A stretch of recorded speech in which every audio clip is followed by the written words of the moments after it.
Why did the United States attack Libya, Iraq, Afghanistan, and Yemen? Why are U.S. operatives helping to destabilize Syria? And why is the United States government so intent on taking down Iran, in spite of the fact that Iran has not attacked any country since 1798? And what's next? What are we headed for? When you look at the current trajectory that we're on, it doesn't make any sense at all if you evaluate it based on what we're taught in school. And it doesn't make any sense if you base your worldview on the propaganda that the mainstream media tries to pass off as news. But it makes perfect sense once you know the real motives of the powers that be. In order to understand those motives, we first have to take a look at history. In 1945, the Bretton Woods Agreement established the dollar as the world reserve currency, which meant that international commodities were priced in dollars.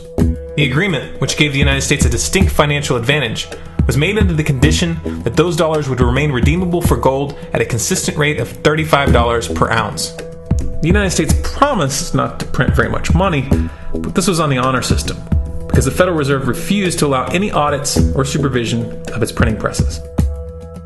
In the years leading up to 1970, expenditures in the Vietnam War made it clear to many countries that the U.S. was printing far more money than it had in gold. And in response, they began to ask for their gold back. This, of course, set off a rapid decline in the value of the dollar. The situation climaxed in 1971 when France attempted to withdraw its gold and Nixon refused.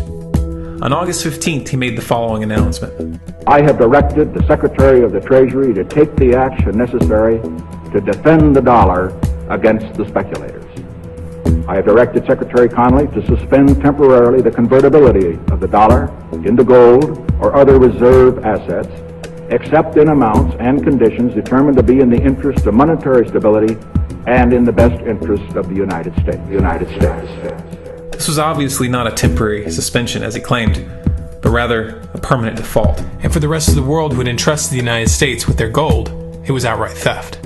In 1973, President Nixon asked King Faisal of Saudi Arabia to accept only US dollars as payment for oil and to invest any excess profits in US Treasury bonds, notes, and bills. In return, Nixon offered military protection for Saudi oil fields.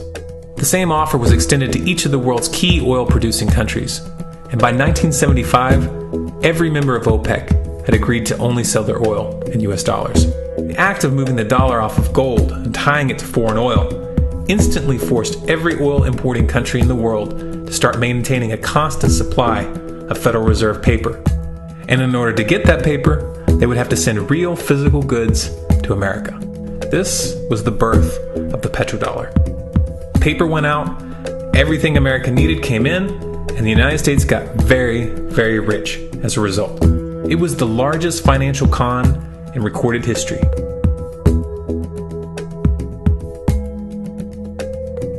The arms race of the Cold War was a game of poker. Military expenditures were the chips, and the U.S. had an endless supply of chips. With the petrodollar under its belt, it was able to raise the stakes higher and higher, outspending every other country on the planet, until eventually U.S. military expenditures surpassed that of all other nations in the world combined. The Soviet Union never had a chance. The collapse of the communist bloc in 1991 removed the last counterbalance to American military might. The United States was now an undisputed superpower with no rival.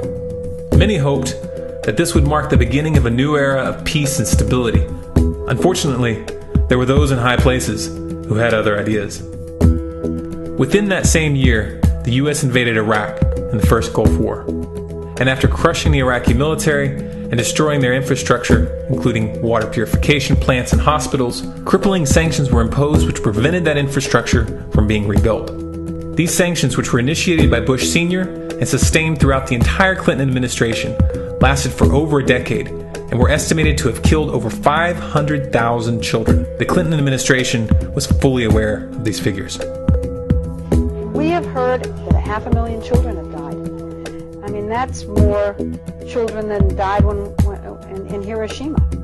And you know, is the price worth it? I think this is a very hard choice, but we think the price is worth it. Miss Albright, what exactly was it that was worth killing 500,000 kids for? In In November of 2000, Iraq began selling its oil exclusively in euros. This was a direct attack on the dollar and on U.S. financial dominance, and it wasn't going to be tolerated. In response, the U.S. government, with the assistance of the mainstream media, began to build up a massive propaganda campaign claiming that Iraq had weapons of mass destruction and was planning to use them. In 2003, the U.S. invaded, and once they had control of the country, oil sales were immediately switched back to dollars. This is particularly notable due to the fact that switching back to the dollar meant a 15 to 20% loss in revenue due to the euro's higher value. It doesn't make any sense at all unless you take the petrodollar into account. So I came back to see him a few weeks later, and by that time we were bombing in Afghanistan. I said, "Are we still going to war with Iraq?" And he said, "Oh, it's worse than that." He said, he reached over on his desk, he picked up a piece of paper, and he said, I just got this down from upstairs, meaning the Secretary of Defense's office today, and he said, "This is a memo that describes how we're going to take out 7 countries in 5 years, starting with Iraq and then Syria, Lebanon, Libya, Somalia, Sudan, and finishing off Iran. Let's take a look at the events of the past decade and see if you see a pattern. In Libya, Gaddafi was in the process of organizing a bloc of African countries to create a gold-based currency called the dinar, which they intended to use to replace the dollar in that region. US and NATO forces helped destabilize and topple the Libyan government in 2011, and after taking control of the region, US armed rebels executed Gaddafi in cold blood and immediately set up the Libyan Central Bank. Iran has been actively campaigning to pull oil sales off of the dollar for some time now, and it has recently secured agreements to begin trading its oil in exchange for gold. In response, the US government, with mainstream media assistance, has been attempting to build international support for military strikes on the pretext of preventing Iran from building a nuclear weapon. In the meantime, they established sanctions which US officials openly admit are aimed at causing a collapse of the Iranian economy. Syria is Iran's closest ally, and they are bound by mutual defense agreements. The country is currently in the process of being destabilized with covert assistance from NATO, and though Russia and China have warned the United States not to get involved, the White House has made statements within the past month indicating that they are considering military intervention. It should be clear that military intervention in Syria and Iran isn't being considered. It's a foregone conclusion, just as it was in Iraq and Libya. The U.S. is actively working to create the context which gives them the diplomatic cover to do what they already have planned. The motive for these invasions and covert actions becomes clear when we look at them in their full context and connect the dots. Those who control the United States understand that even if a few countries begin to sell their oil in another currency, it will set off a chain reaction and the dollar will collapse. They understand that there is absolutely nothing else holding up the value of the dollar at this point, and so does the rest of the world. But rather than accepting the fact that the dollar is nearing the end of its lifespan, the powers that be have made a calculated gambit. They have decided to use the brute force of the US military to crush each and every resistant state in the Middle East and Africa. That in itself would be bad enough, but what you need to understand is that this is not going to end with Iran. China and Russia have stated publicly and on no uncertain terms that they will not tolerate an attack on Iran or Syria. Iran is one of their key allies, one of the last independent oil producers in the region, and they understand that if Iran falls, then they will have no way to escape the dollar without going to war. And yet the United States is pushing forward in spite of the warnings. What we are witnessing here is a trajectory that leads straight to the unthinkable. It's a trajectory that was mapped out years ago in full awareness of the human consequences. But who was it that put us on this course? What kind of psychopath is willing to intentionally set off a global conflict that will lead to millions of deaths just to protect the value of a paper currency? It obviously isn't the president. The decision to invade Libya, Syria, and Iran was made long before Obama had risen to the national spotlight. And yet, he's carrying out his duty just like the puppets that preceded him. So who is it that pulls the strings? Often the best answer to questions like this are found by asking another question. Qui bono? Who benefits? Obviously, those who have the power to print the dollar out of thin air have the most to lose if the dollar were to fall. And since 1913, that power has been held by the Federal Reserve. The Federal Reserve is a private entity owned by a conglomerate of the most powerful banks in the world. And the men who control those banks are the ones who pull the strings. To them, this is just a game. Your life and the lives of those you love are just pawns on their chessboard. And like a spoiled 4-year-old who tips the board onto the floor when they start to lose, the powers that be are willing to start World War III to keep control of the global financial system. Remember that when these wars extend and accelerate. Remember that when your son or your neighbor's son comes back home in a flag-draped coffin. Remember that when they point the finger at the new boogeyman, because the madmen who are running this show will take this as far as you allow them to. So how much time do we have left? It's a question I hear constantly, but it's the wrong question. Asking how much time we have left is a passive posture. It's the attitude of a prisoner who's waiting to be taken out to a ditch and shot in the back of the head. What are our chances? Can we change course? Also the wrong question. The odds don't matter anymore.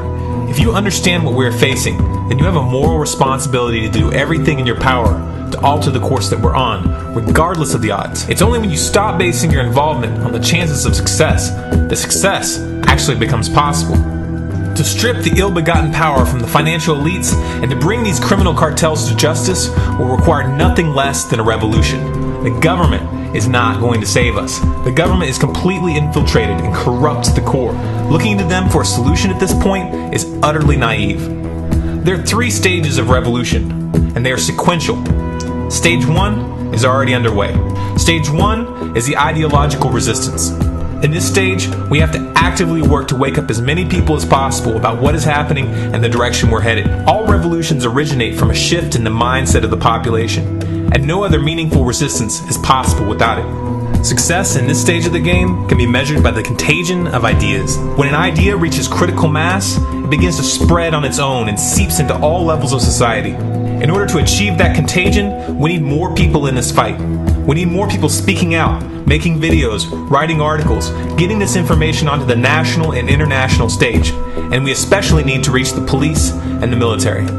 Stage 2 is civil disobedience, also known as nonviolent resistance. In this stage, you put your money where your mouth is, or more accurately, you withhold your money and your obedience from the government, and you do everything in your power to bring the gears of the state to a halt. Practiced in mass, this method alone is often enough to bring a regime to its knees. However, if you fail at this stage, stage 3 is inevitable. Stage 3 is direct physical resistance. Direct physical resistance is the last resort, and it should be avoided and delayed as long as possible, and it should only be invoked after all other options have been thoroughly exhausted. There are those who talk tough and claim that they will resist when the time comes, but what those people fail to realize is that if you are inactive during the first 2 stages and save your efforts for the last resistance, then you will fail. When the Nazis were moving door to door, dragging people out of their homes in Germany, that was the time to fight back physically. But due to the lack of ideological resistance and civil disobedience leading up to that moment, even an armed uprising would have likely failed at that point. An armed uprising can only succeed if the people have established an attitude of active resistance. And active resistance is only possible after their minds have broken free from the mainstream propaganda. If you want to fight back, it's now or never. You're not going to get another chance, and the stakes are far higher than they were in Nazi Germany.